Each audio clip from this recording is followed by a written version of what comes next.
Go. Clickers here, I think. Yeah. All right. Let's start with a word of prayer in class. Holy Father in heaven, we thank you for our day, for the blessings that you've given us, for the life that you've given us in Christ Jesus, and the chance we have here to gather together and study your word and to think about things that pertain to your kingdom. And we pray, Father, that we would do that with humility and attention to truth and always seeking to give you glory. In all things we ask this in your son's name. All right. So we're in this next section. It's which is chapter 3, I guess. Glenn Ramsey's discussion on the work of and the organization of the church and the question of cooperation. And I, we probably won't get too deep into this yet, but because there's a lot that goes on here. And I'm hoping that as you read this, you kind of picked up on some of the same things that I picked up on it and noticed some things because I think it was a great example of reading something that on its surface, at first reading, it probably sounds very reasonable in a lot of ways. But then you start noticing some pretty significant jumps and some pretty significant implications that are left out and some things that are assumed but are not never actually said and some connections that aren't ever actually made. And I think that's useful for us to look at and understand. And so I wanted to point out some of those things and just make sure I'm not missing anything. Maybe you guys saw something that I didn't. But we're talking about this idea of the question of how the church is going to be organized, and he starts off with something that we've been talking about. The idea of the question of what authority looks like for the church. We I think we've said this from the very beginning. The church authority originates where? With God and Christ. All powers, it says in Matthew 28, is given to me on heaven and earth. And so at that point, the authority comes from Christ down to who? Okay, yeah, the apostles first, right? Because he tells them in Matthew 28 to make disciples of all the nation. And when you've made disciples, what are you supposed to do? Well, no, but we haven't got there yet. Well, what does he say? Teaching them to do what? To observe all that I have commanded you. All right. So there's an assumption that ought to be there. First of all, that the apostles were sent out for the purpose of teaching and making disciples and making sure that whatever God wanted them to do, whatever Christ had authorized them to do, they were doing. Is it a safe assumption that by the time we get to the church's full, I don't say fulfillment, but in its maturity, as it's been established and kind of the foundations have been laid towards the end of the first century, is it safe to say that if the church isn't doing it at that point, it's probably not something that God required of them to do? I mean, is that a safe assumption? Do you think?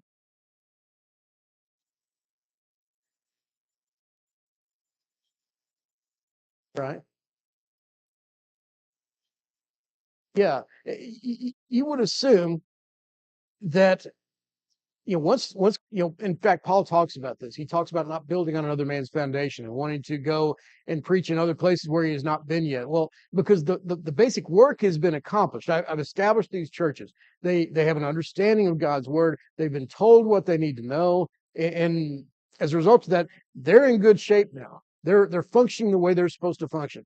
I don't think it's a stretch to say that when we look at the first century and what they were engaged in, what they were doing, I don't think that God's looking at them saying, yeah, but you're not really there. There's some things that you really should be doing and involved in that you're not doing right now. Now, to your point, we get into the later years and in Revelation 1 and 2 and 3, where he says that I had these things against you, but in general, it's because you're not doing what I told you to do. You've left your first love. You've departed. You brought in people that are teaching different things. You've moved away from that pattern.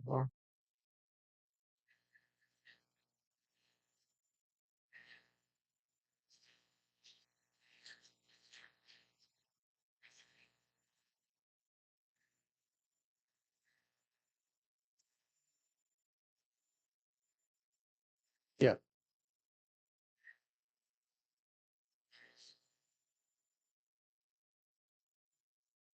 yeah. Yeah, yeah, yeah, it's finished. All the revelation has been given, everything you need to know, everything you need to do, that the pattern has been set in place.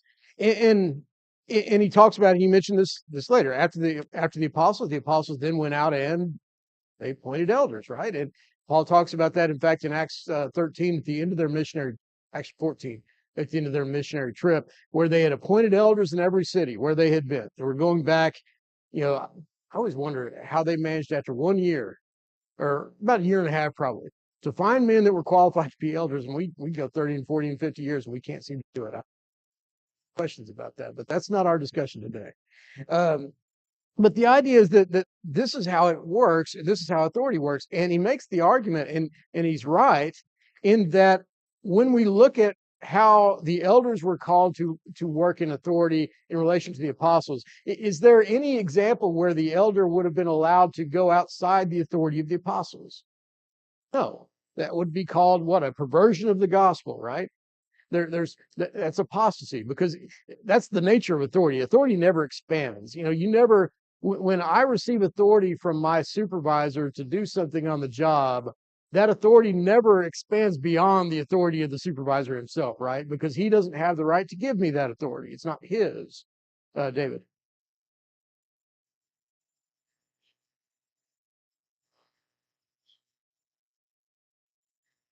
Hmm.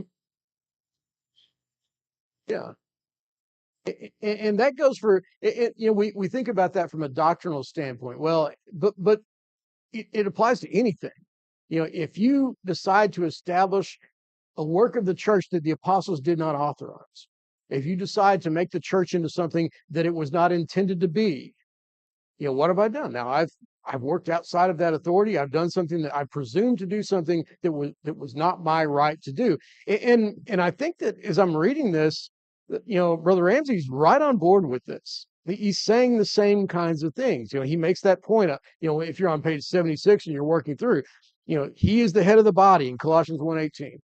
Jesus is the head. All authority is going to come from him. He quotes exactly what we just said in Matthew 28, verse 20, teaching them to observe all that I've commanded you. So when we think about how the eldership is constructed and how the leadership of the church is constructed, it's always going to be in the confines of what has been taught by the apostles. And he mentions in 2 Timothy 2 the idea that the teachings of the apostles were supposed to have been passed down. You are supposed to commit these things to faithful men who will be able to teach others. The idea again is that we're not trying to expand what the church is. We're trying to preserve what the church is, and preserve what the teachings of the apostles and the teaching of Christ were, in terms of what the church is supposed to do. Mhm. Yeah. Hmm. Yeah.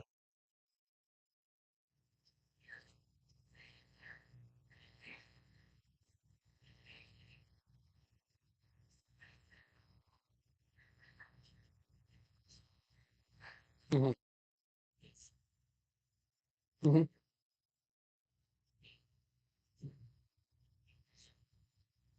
Yeah.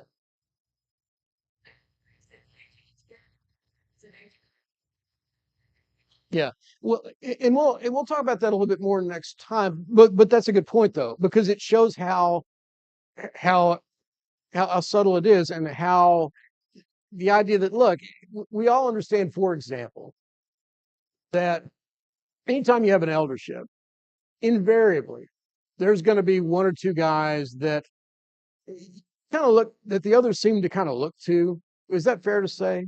That somebody kind of is the more forceful personality. This is somebody, and we might kind of joke, oh, he's the head elder, and we kind of joke about that. Well, at some point, well, let's just acknowledge what the reality is. He really is the head elder. Okay, well, so we do that, and then we start thinking, well, if he's really the one that's calling the shots, maybe he should kind of be formally above, and we just start. The logic just kind of keeps carrying along, and before you know it, like you said, we've got a system of of elders under a bishop, under a regional bishop, and we start organizing all of these things that have no connection to the scripture, and then we go back to a simple passage like the eldership having oversight, and go, let's see, we're following that pattern.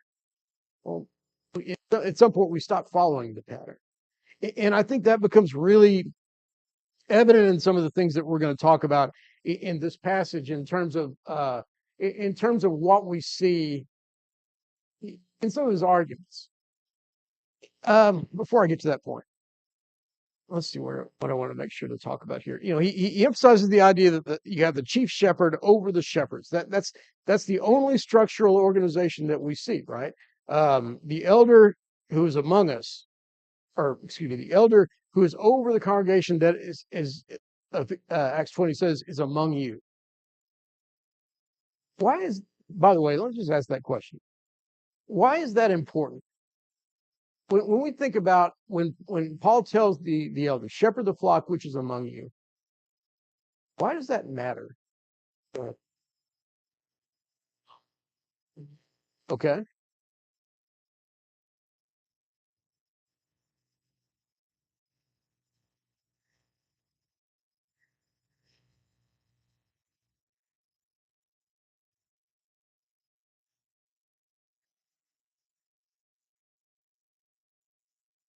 Well, and God never intended a shepherd to guard a flock that he's never met, that he doesn't know, that he doesn't understand. Yeah, and maybe that goes back to I've heard this point from a lot of preachers in the last few years that we haven't spent a lot of time talking about the shepherding aspect of the eldership. We think about the eldership. There's how's it? There's two ways to look at it as a shepherd. There's a flock shepherd, which is the idea that I'm looking for the well-being and the protection of the group together.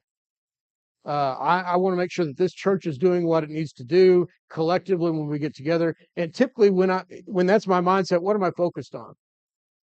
What kind of issues are going to be false teaching? Yeah, yeah. Outside influences, things, making sure that the flock is protected from those things, making sure that we are united, that basically keeping all the sheep together. That's my focus now, and that is absolutely a role of the elder, of the shepherd. But there's also the idea of not only a flock shepherd but sheep shepherd. And you see the distinction already. You know, yeah, because I still got to worry about. I've got the 99, but I've also got to worry about the one. And a lot of times, I think from an elder standpoint, it's a whole lot easier to deal with the 99 than the one. It's the hard part of the eldership is rounding up the one that goes astray and bringing him back. And so there's that idea that what I'm called to do is have a relationship with each of these sheep or these brethren individually, and I have to know that person, and I have to know what's in their best interest. Now, if all I care about is the flock shepherd, then all of a sudden the economy starts to look pretty good, right? Look, if we just had one bishop over like 3 or 4, that'd be a whole lot easier. We can make sure everybody's really on the same boat. But that's not the call, and that's not the primary concern. And we start seeing ways that we can kind of adapt what God has called us to do to better fulfill our how would I say, our priorities. Is it a priority that the church remain true to the gospel? Absolutely, it is, right? Is it such a priority that I, as an elder in a local congregation, need to impose my will on a church that's halfway around the world because I know that they're teaching something that's not right? That's not my job. My job is to make sure that this flock stays where it needs to be. That eldership will be charged with what they have been given oversight of, and that's the whole concept of church autonomy. And I think with Kyle, we'll probably talk a little bit more about that in specifics in his, because he talks a little bit more about that. But that's the argument, and I find it really interesting that Brother Ramsey is right along with that, talking about the importance of the autonomy of the church and why the elders need to be over the individual, over the flock that they are among. And so we're all on the same page here, and that all looks great. But down you get down to page 79 is where I started to notice some things, because he starts talking about the eldership's role or the elder's role in terms of his authority. And he makes this point. He goes down and says at the bottom of this page, elders are responsible to see that the congregations obey the commands to preach the gospel of Christ to all nations in the world. And he says, of course, since the how is not specified, expediency will determine what is done in differing circumstances. And he quotes Mark 16:15. Go to all the world, preach the gospel. Now, as you think about what he's just said here, is he talking about the church collectively or the church or the Christians individually? Where is the authority of the elder in this regard? Yeah. Okay, he's talking about, yeah, I think he's talking about the congregation collectively. The congregation together obeys the command to preach the gospel. All right. So does that elder, does the eldership have the right to come to me and say, Paul, I've noticed that you're not studying with anybody right now. I want you to go out and do a Bible study with somebody. And I want you to have it done by the end of the month. And I want you to get back to us and let us know how that went. Would we say that that's an overstep on the elder's part? Well, that's a good part. That's a good point too. Why are you not? But is that the role of the elder? When we talk about the idea that making sure that the church collectively is performing its duty to teach the gospel, he would seem to me to be talking about a collective action, right?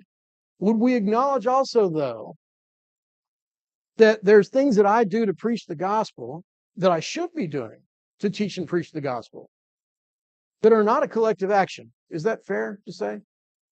If I go out, for example, and say, you know what, this week I'm going to invite somebody to church. I'm going to go knock doors. I'm going to go get out there. Is the church doing that? Is that a work of the church?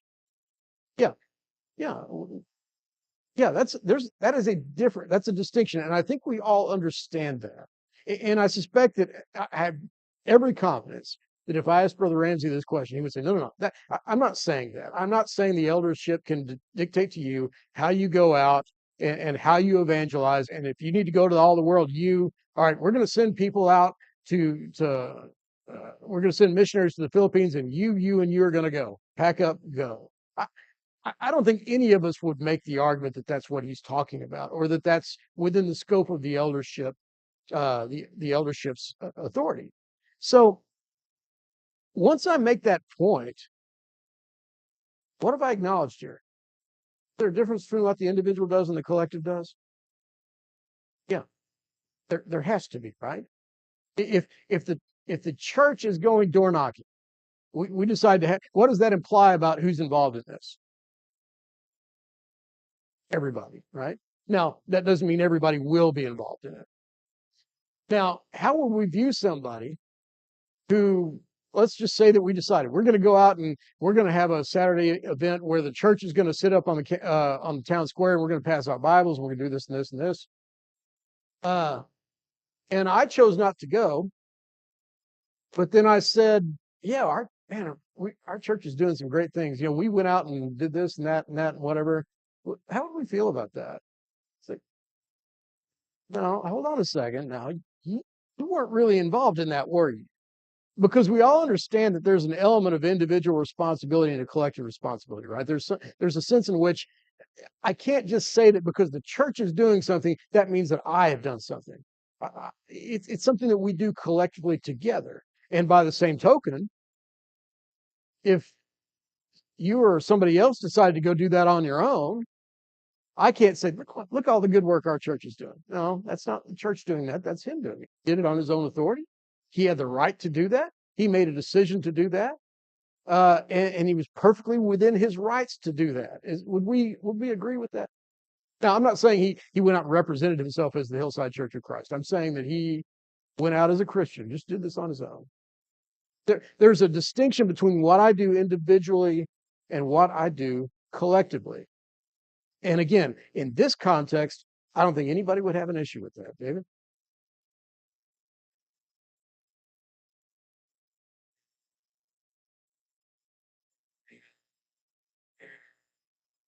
Mhm.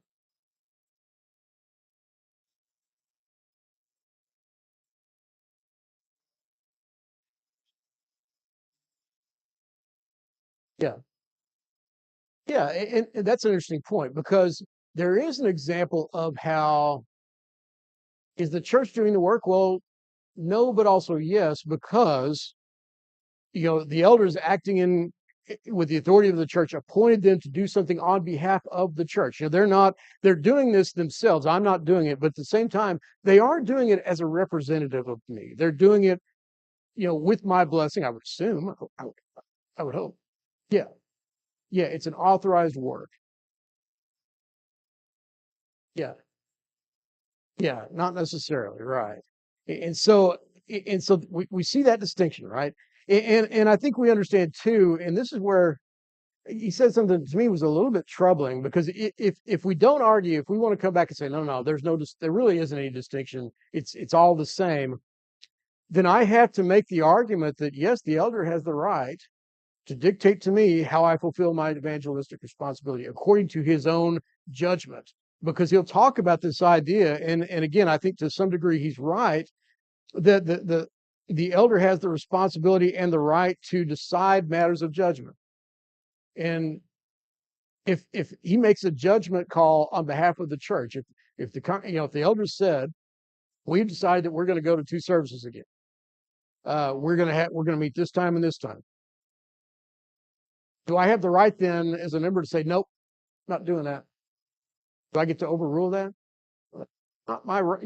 They have the right to make that decision, right? That is within their authority to do. Now, a good eldership, I would say, is probably going to talk to the people and get a feel for how this is going to impact people.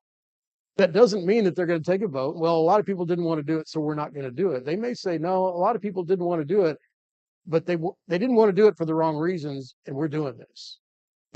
It's not a democracy, but it is a rule that ought to take into account the people over which we're ruled. But the idea is that if I just choose to say I'm not going to do what the elders told me to do, and it's something that they had a right to tell me to do, am I walking orderly? Isn't that what walking disorderly is all about? Um, what's the passage where yeah, in Second Thessalonians 3 verse 6, the ESV right and it's wrong to me. In verse 6 it says, "Now we command you, brothers, in the name of our Lord Jesus Christ, that you keep away from any brother who is walking." Sorry, um, I lost my. I accidentally clicked the wrong part, and my notes just there it is. Um, that you keep away from any brother who is walking in idleness and not in accord with the tradition that you received from us. The word idle there, does anybody have a different translation there in verse 6? An unruly life. Uh, I always heard, and I don't know if the King James translates it disorderly. That's the way that I always remember it being translated. Um, the word there is this idea of the Greek word refers to in defiance of good order. Taktos. Uh, and the idea there is it's interesting. Actually, one of the quotations that is applied is a writing from Clement, who talked about the idea of holding religious services without regard to established times or purposes, like an arbitrary thing. His point was that the law tells us to do these at a certain time, and he's referring to the old law. Uh, and for us to do them in a way, in a manner, or in a time, or a place, or a location that is different than what the law says would be to be disorderly. The idea, in other words, if you're doing something outside of the authority that's been established, you're walking disorderly. You're doing something that is it's in rebellion to your leaders. And so, you know, whenever we talk about what the authority of the elder has to do, we have to acknowledge that if the elder has the authority to do this, then we have an obligation to follow. So we have to be very careful and make sure that all right, is this really within the scope of the eldership? And I think we would all agree, again, going back to this idea that there's a very big difference between how the elder is going to govern the collective and how he's going to govern the individual. Does the elder have the right to go to me and say, I don't, I think you're spending too much money on this or that. You really need to change how you're living and things like that. Would he have a right to do that? But I'm seeing a lot of yeses and nos, which I think is probably the right way to look at it, right? You know, yeah,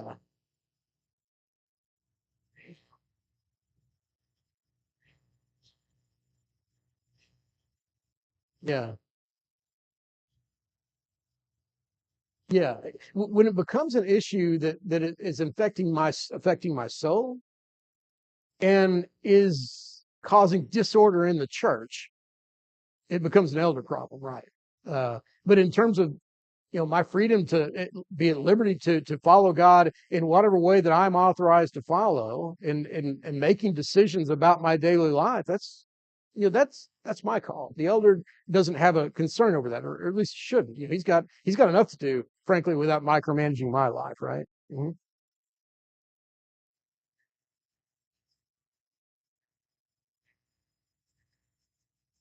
Yeah.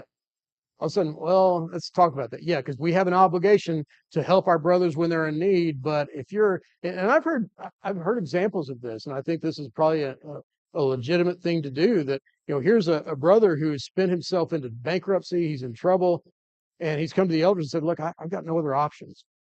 And the response was, "All right, we're going to help you. Here's what we're also going to do.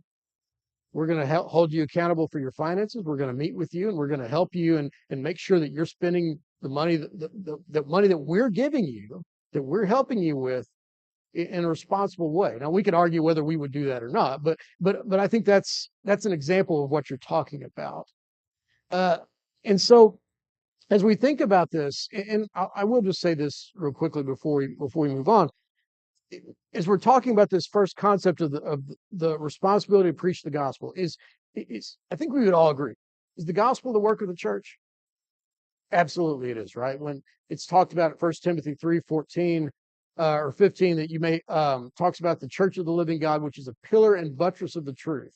Yeah, that is the responsibility of the church collectively to manage. If I can't, if the church isn't defending the truth, who is? That's clearly going to be. Yes, ma'am. Sure.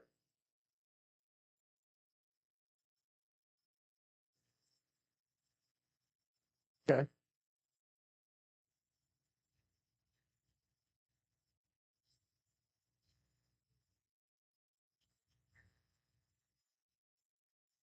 I'm saying, again, I'm not saying that this is the right thing or the wrong thing to do. I'm saying that if the elders decide as a matter of judgment that we're going to have mercy for this person and we're going to help him because he is a saint who is in need. Now, I, I probably oversimplified this, because there's another question, which is this a faithful brother? Is he somebody that's, it's somebody who has a good reputation for the saints and things of that nature? We talk about the widows who are widows in need. Well, if that's a qualification for them, then it ought to be qualification for anybody else who needs assistance. If the elders in that particular location decided that that's what they needed to do and they were going to do this for them, uh, again, well, what would be the distinction? Um, as opposed to having an additional collection. This is one of those things that I don't know that we think about this very often, but at what point does money, all right, I've got a check here that I'm going to put into play. At what point does this money become part of the treasury? When I give it to God, right? It is now officially in the treasury. If the church collects funds at any point, I don't see any example where we could say, all right, there's a special collection, there's a special treasury over here, and then this. If I'm giving my money to the church to do a work, it's in the treasury. I would argue, regardless of whether it's. So I don't know that it makes a lot of distinction to whether we have a special collection or whether we take what is already here. Now, I think the wise thing to do probably would be to kind of have that in consideration and say, look, we as the elders have said that we want to help our brother, and that's going to require us to dip into our savings, and we're going to request that you all step up your congregations in light of that. I think that would be an appropriate thing to do. But I don't know that I don't know that the distinction between a special collection and the treasury is necessarily one that we need to make. Does that make sense? And again, I'm not, my point isn't necessarily to argue that that's what we should do or shouldn't do. I'm just giving that as an example. Just, uh, yeah.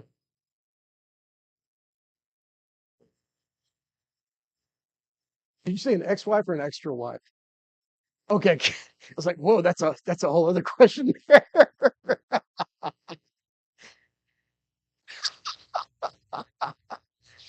Fair enough.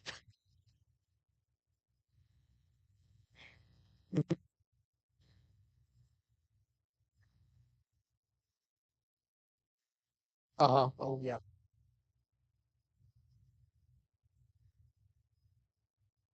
Yeah. Mhm.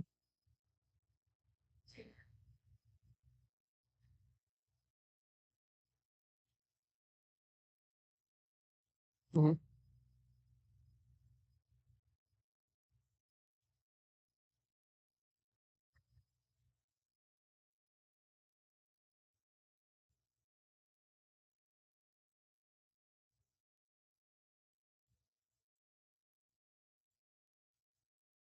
Yeah.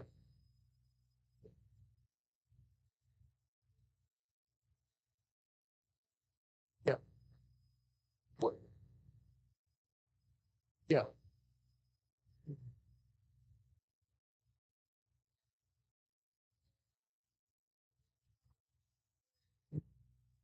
Well, and we'll probably talk about this a little bit next week, but to your point, uh, I do think a lot of times the tendency is, okay, I see a brother that needs something. All right, let's go get the church involved.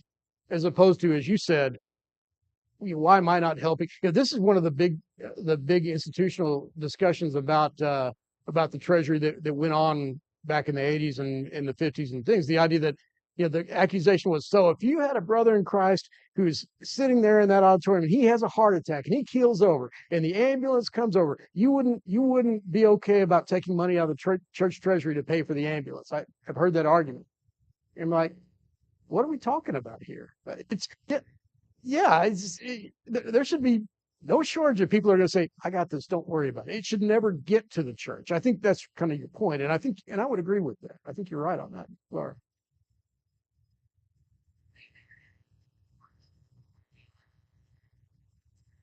Yeah, yeah,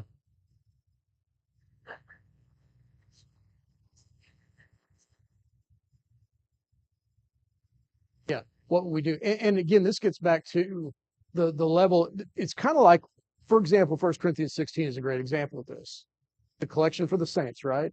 This is a situation where Paul could have very easily done kind of what we're talking about, which is I'm coming by and while I'm in the church, hey, look, can anybody contribute to this? And what he told him was to lay aside something. Why? Because the need was significant. The need was, yeah, yeah. This wasn't going to be something that we can address just by me coming by in a week and everybody giving you what you might happen to have extra.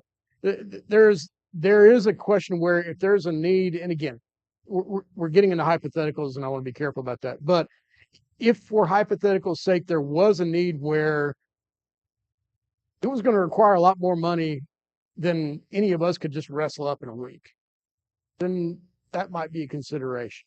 Again, I always know anytime I come up with just an example, I know we're going to talk about that, but it's a good discussion. I appreciate you bringing it up.